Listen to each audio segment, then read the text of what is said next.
কৃষ্ণ কৃষ্ণ কৃষ্ণ হরে হরে হরে রাম রাম রাম হরে হরে। আর এখানে উপরের দিকটা দেখতে পাচ্ছেন কি সুন্দর লাগছে, লাইটের আলো কিন্তু পাশের বাড়ির দেওয়ালে পড়ছে আর এই চিত্রটা আরো বেশি যেন জীবন্ত হয়ে উঠছে। মন্দিরের একদম সামনে রয়েছেন গরুড় দেবতার একটি মূর্তি, ব্রহ্মার ঠিক নিচে আছেন দেবী বরাহী। মন্দিরের ঠিক সামনেই দেখতে পাচ্ছেন বিশাল বড় একটা নাট মন্দির তৈরি হচ্ছে। এই এবছর গোটা কলকাতা শহর যেন প্রভু জগন্নাথময়। হরে কৃষ্ণ কৃষ্ণ কৃষ্ণ হরে হরে হরে রাম রাম রাম হরে হরে।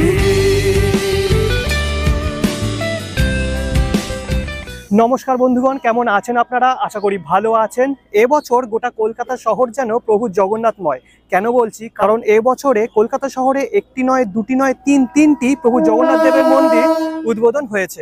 একটি হলো আনন্দপুরের জগন্নাথ মন্দির, দ্বিতীয়টি হলো দমদমের জয়পুরে অবস্থিত শ্রী শ্রী জগন্নাথ ক্ষেত্র এবং তৃতীয়টি হলো মুকুন্দপুর। হ্যাঁ, এই সেই মুকুন্দপুর যেখানে আপনি জয়মা শ্যামসুন্দরী মন্দির দর্শন করতে পারবেন। আর এই জয়মা শ্যামসুন্দরী মন্দির থেকে নবনির্মিত জগন্নাথ মন্দির পায়ে হেঁটে মাত্র 10 মিনিটের দূরত্বে অবস্থিত। মন্দির রিলেটেড সমস্ত ইনফরমেশন এই ভিডিওতে পেয়ে যাবেন, তাই ভিডিওটি একদম স্কিপ না করে লাস্ট অবধি দেখবেন এবং ভালো লাগলে অবশ্যই লাইক, কমেন্ট, শেয়ার এবং সাবস্ক্রাইব করে আমাকে আশীর্বাদ অবশ্যই করতে হবে। তো চলুন রওনা দেওয়া যাক নবনির্মিত সদ্য উদ্বোধন হওয়া এই জগন্নাথ দেবের মন্দিরে।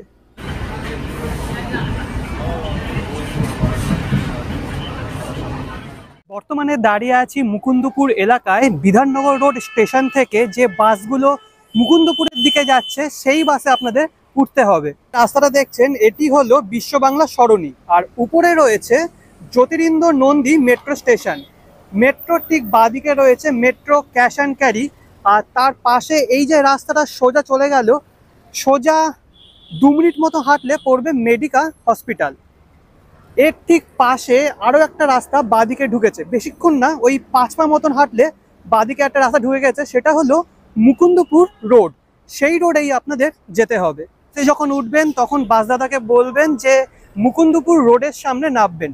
যদি বাসদাদা বুঝতে না পারে তাহলে বলবেন মেডিকা হসপিটাল। আর মেট্রো করেও আসতে পারেন, সেক্ষেত্রে আপনাদের দমদম থেকে আসতে হবে কবি সুভাষ মেট্রো স্টেশন। সেখান থেকে মেট্রো চেঞ্জ করে ধরতে হবে অরেঞ্জ লাইনের মেট্রো, অর্থাৎ জ্যোতিরিন্দ্র নন্দী মেট্রো স্টেশন। তবে এই মেট্রো লাইনের একটা অসুবিধা হলো যে এই মেট্রোটা শনিবার আর রবিবার চলাচল করে না, আর সোম থেকে শুক্র 20 মিনিট অন্তর অন্তর চলাচল করে। সামনেই দেখালাম মেডিকা যাওয়ার রাস্তা। মেডিকা যাওয়ার রাস্তা থেকে 2 পা সামনের দিকে এই মেট্রো লাইন বরাবর এগোলে বাঁদিকে আরও একটা রাস্তা চলে গেল। এই রাস্তাটার নামই হলো মুকুন্দপুর রোড। তো এই মোড় থেকে আপনাদের 10 মিনিট মতন হাঁটলেই পড়বে আজকের গন্তব্যস্থল। তো চলুন দেখিয়ে দিচ্ছি। হাওড়ার থেকে যারা আসবেন ভাবছেন তারা 24A/1 বা S24 দুটো বাসের মধ্যে যে কোনো একটা বাস ধরতে পারেন। হাওড়ার থেকে ডাইরেক্ট মুকুন্দপুর বাস স্ট্যান্ড পর্যন্ত কিন্তু বাস আসে। কিছুদূর আসার পর অভিদীপ্তা হাউসিং কমপ্লেক্সের 1 নম্বর গেট পড়বে। তার উল্টো দিকে এই যে রাস্তাটা চলে গেল, এই রাস্তা ধরে আপনি 5 মিনিট মতন হাঁটলে পেয়ে যাবেন জয়মা শ্যামসুন্দরী মন্দির। অভিদীপ্ত হাউসিং কমপ্লেক্সের 1 নম্বর গেটকে পিছনে ফেলে মুকুন্দপুর রোড ধরে আরও একটু সামনের দিকে এগোবো। তো এটি হলো মুকুন্দপুর বাস স্ট্যান্ড। এই মুকুন্দপুর বাস স্ট্যান্ডকে পিছনে ফেলে সামনের দিকে 2 পা এগোলেই পড়বে আজকের মন্দির। মুকুন্দপুর বাস স্ট্যান্ড থেকে সামনের দিকে 2 পা আসলে পড়বে মুকুন্দ ভবন। এই মুকুন্দ ভবনের ঠিক পিছনেই কিন্তু এই মন্দিরটা রয়েছে। তো ফাইনালি চলে এসেছি আজকের গন্তব্যস্থল, অর্থাৎ মুকুন্দপুর জগন্নাথ মন্দিরে। মেন রোড থেকে এই গন্তব্যস্থল পর্যন্ত আসতে আমার 10 মিনিটের বেশি সময় লাগলো। তো আপনারা যদি চান যে হাঁটবেন না, তাহলে মোড় থেকে আপনারা অটো বা টোটো করে নিতে পারেন। এই হলো মুকুন্দ ভবন, তার ঠিক পিছনেই রয়েছে আজকের গন্তব্যস্থল, অর্থাৎ এই জগন্নাথ দেবের মন্দিরটি। অপূর্ব সুন্দর লাগছে কিন্তু মন্দিরটা, এক কথায় খুব সুন্দর কারুকার্য সম্পন্ন। সবার প্রথমে আসি মন্দিরের গঠনশৈলী নিয়ে। মন্দিরটি কিন্তু একেবারে কলিঙ্গ শিল্পরীতিতে তৈরি হয়েছে। একদম উপরে রয়েছে সেই নীলাচক্র, তার উপরে রয়েছে ধ্বজা, আর টোটাল এরকম 3টে চূড়া করা হয়েছে। আর মন্দিরের চারিপাশে অসংখ্য দেবদেবীর বিগ্রহ তৈরি করা। মন্দিরের সামনে উপরের দিকে যদি তাকান তাহলে চোখে পড়বে মা লক্ষ্মী, আর তার দুপাশে আছেন গরুড় দেবতা। নিচের দিকে প্রবেশদ্বারের শুরুতে দুপাশে আছেন ভগবান বিষ্ণুর দ্বাররক্ষক, অর্থাৎ জয় ও বিজয়। তো মন্দিরটি কিন্তু আকারে ছোট হলেও কারুকার্যের দিক থেকে বেশ বড়।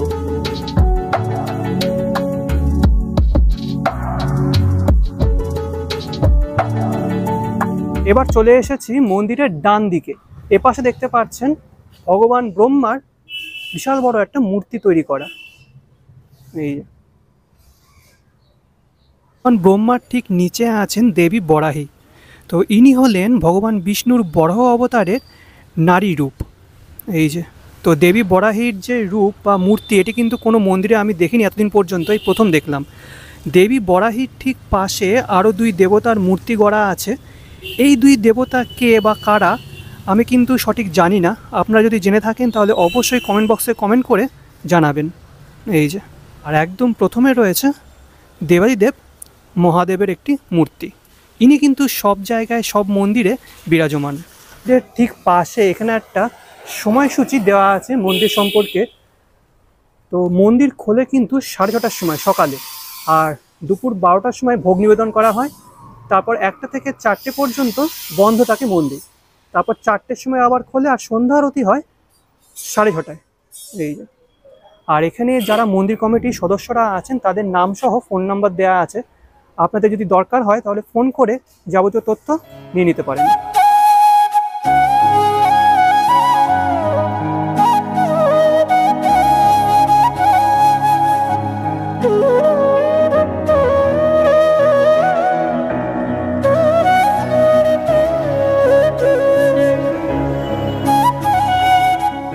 একদম ডান পাশে জুতো রাখারও এরকম জায়গা আছে, আর পা ধুয়ে যাতে মন্দিরে প্রবেশ করতে পারেন সেরকম ট্যাপের ব্যবস্থা করা হয়েছে।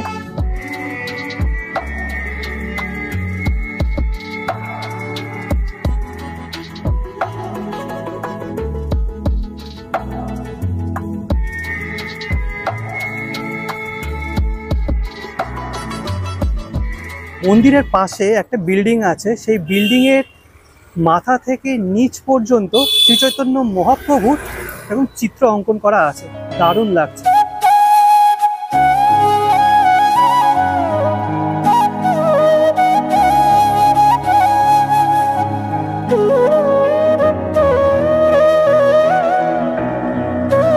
মন্দিরে ওঠার শুরুতে দুদিকে আছেন দুই সিংহ মূর্তি, অর্থাৎ এটি সিংহদুয়ার। তো এরকম সিংহ মূর্তি কিন্তু প্রত্যেকটা জগন্নাথ মন্দিরে থেকে থাকে। আর দেখতে পাচ্ছেন এই সিংহটি কিন্তু বেশ কালারফুল।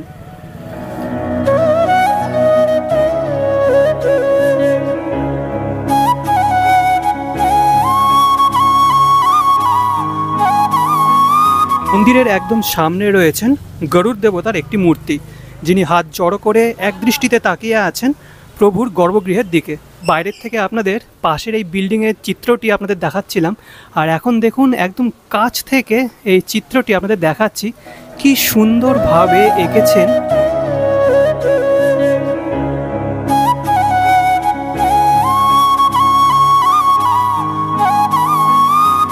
গর্ভগৃহের সামনে যদি উপরের দিকে তাকান তাহলে দেখবেন খুব সুন্দর কারুকার্য করা, আর এই কারুকার্যগুলো খুব সুন্দর রঙিন। আর এখানে কিন্তু প্রচুর লাইটের ব্যবস্থা আছে। সন্ধ্যেবেলায় হলে খুব সুন্দর লাগবে যখন লাইটগুলো জ্বালানো হবে।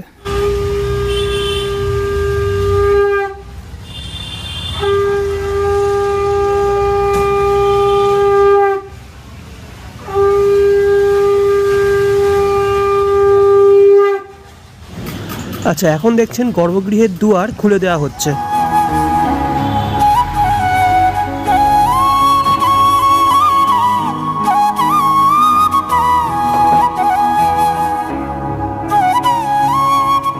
দুয়ার কিন্তু খুলে দেওয়া হয়েছে, আর এখন আপনারা দর্শন করছেন মুকুন্দপুর জগন্নাথ মন্দিরের প্রভু জগন্নাথ দেবের বিগ্রহ।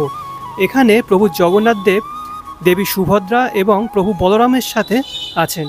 এরকম একটা শ্বেত পাথরের তৈরি উঁচু ভিত্তিপ্রস্তরের ওপর, মানে বেদির উপর তিনি বিরাজমান।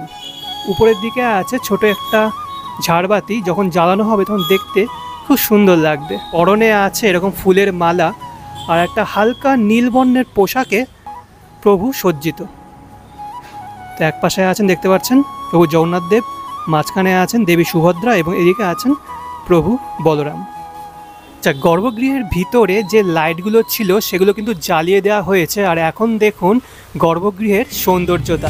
এখনো সে রাধা রানী বাঁশির সুরে পাগলিনী, অষ্টসখীর শিরোমণি, অষ্টসখীর শিরোমণি, নব সাজে রে।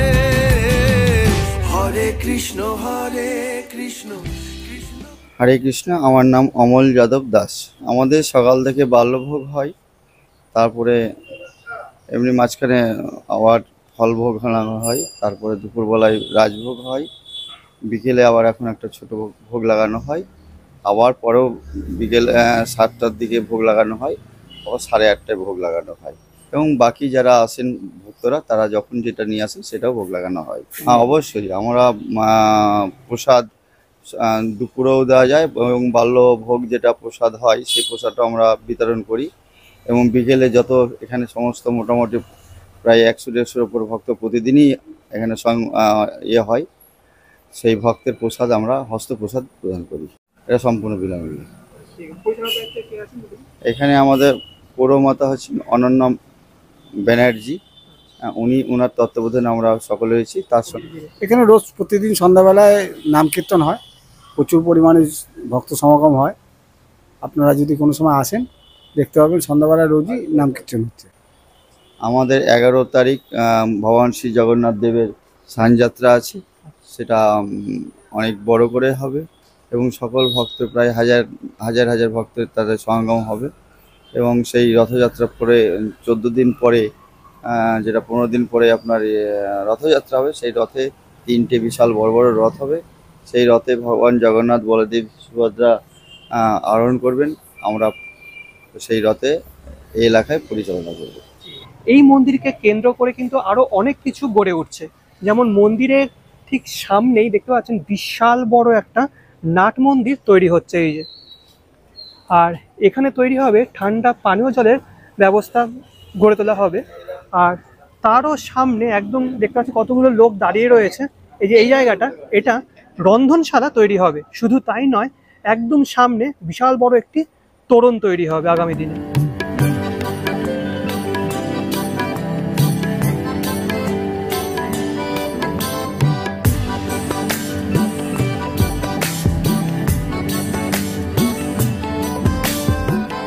আচ্ছা, এই মুকুন্দপুর এলাকায় আপনি নতুন এবং প্রাচীনত্বের একটি মেলবন্ধন দেখতে পাবেন। কেন বলছি, তার কারণ হলো সামনেই রয়েছে নতুন জগন্নাথ দেবের মন্দির, যেটি একটু আগে আপনাদের দেখাচ্ছিলাম।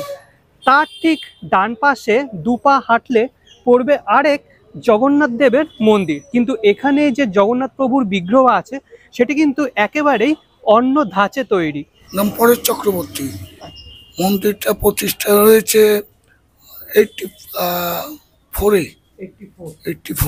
84-এ আমাদের মূল জগন্নাথ প্রতিষ্ঠিত হয়। সেটা তখন বাড়িতে থাকতো, কোনো একজন বাড়িতে থাকতো। পরবর্তীকালে মানে এই মন্দির হয়, আর তখন থেকে আমাদের এইখানে মানে এই রথের প্রচলন হয়। মূল হচ্ছে মানে তখন এখানকার অউন্নত জায়গা, গাছগাছরা লাগানোর জন্যই এই রথের মেলাটা আবিষ্কৃত হয়, যে সবার বাড়িতে 2-1টা করে গাছগাছরা লাগাবে, এই রথের মেলা হোক। তার পরবর্তীকালে আমি নিম কাঠ পাইলাম, মানে একটা বড় গাছ ছিল, সেই গাছটা কেটে লোক আনিয়ে তারপরে এটাকে তৈরি করা হয় এই জগন্নাথকে। হ্যাঁ, এটা হচ্ছে মানে গৌরাঙ্গ মহাপ্রভুর পেটে নেই, যেরকম গৌরাঙ্গ মহাপ্রভু বাহু তুলে মানে আমরা তো তারই ভক্ত, তারই অনুশোচনা, যার জন্য এখানে গৌরাঙ্গ মহাপ্রভু আছে। ওই যে এখানে আছে নিতাই,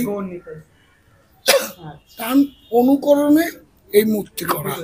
মন্দিরে যে বিগ্রহ দেখতে পাচ্ছেন প্রভু জগন্নাথ দেব, প্রভু বলভদ্র এবং দেবী সুভদ্রা, সেটি কিন্তু একদমই অন্য ধাঁচের তৈরি। ঠিক আছে, দেখুন, জাস্ট অপূর্ব সুন্দর। এখানে আছেন প্রভু জগন্নাথ দেব, মাঝখানে আছেন দেবী সুভদ্রা, এবং এপাশে আছেন প্রভু বলরাম।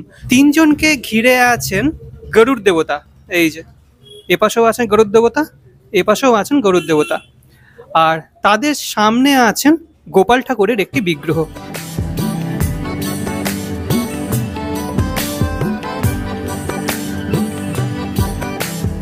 এখন বাজে সন্ধ্যে 6:30 আর দেখতে পাচ্ছেন মন্দিরের যে লাইটগুলো সেগুলো জ্বালানো হয়েছে। আর এক কথায় মন্দিরটা কিন্তু অনবদ্য লাগছে। যদি আমি জুম করি তাহলে দেখতে পাবেন মন্দিরের একদম শীর্ষে যে 3টি চূড়া বা স্তম্ভ রয়েছে সেখানে কিন্তু এরকম ছোট ছোট লাইট দেওয়া হয়েছে। নিচের দিকে এবং পাশে যে বিগ্রহগুলি আমি বিকেলবেলা আপনাদের দেখিয়েছিলাম সেখানে প্রত্যেকটা জায়গায় ছোট ছোট লাইট দেওয়া হয়েছে। আর দেখতে বিষয়টা দুর্ধর্ষ লাগছে। কিন্তু দুটি বিগ্রহ আপনাদের বিকেলবেলা দেখিয়েছিলাম, যাদের নাম আমি বলতে পারিনি। পরে একটু রিসার্চ করে দেখলাম তাদের নাম কি।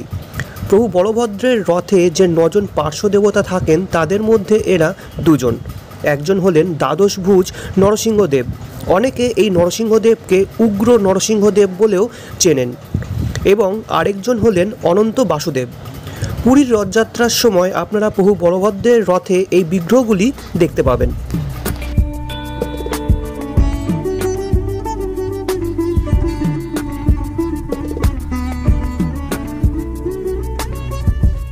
সামনে দাঁড়িয়ে আছি আর এখান থেকে অসম্ভব সুন্দর লাগছে। মন্দিরটা ছোট হলে কি হবে, বারবার বলছি, মন্দিরের গঠনশৈলীর যে সৌন্দর্যতা সেটা কিন্তু অনেক বড়।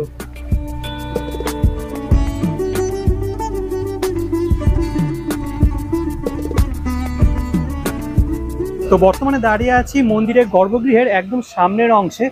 আর এখানে উপরের দিকটা দেখতে পাচ্ছেন কি সুন্দর লাগছে। যতগুলো লাইট ছিল প্রত্যেকটা লাইট জ্বালিয়ে দেওয়া হয়েছে, তার সাথে কারুকার্যের মেলবন্ধন মন্দিরটাকে এক অনন্য রূপ দিয়েছে। সামনেই রয়েছে আমাদের প্রভু জগন্নাথ দেব, অপূর্ব। মন্দিরের এই অংশে যতগুলো লাইট আছে সেই লাইটের আলো কিন্তু পাশের বাড়ির দেওয়ালে পড়ছে, আর এই চিত্রটা আরো বেশি যেন জীবন্ত হয়ে উঠছে। হঠাৎ দেখলে মনে হচ্ছে এরা যেন সত্যিকারে বৈষ্ণব ধর্মের সেই ভক্তরা নাম সংকীর্তন করছেন। দারুণ লাগছে, একভাবে তাকিয়ে আছেন প্রভুর দিকে।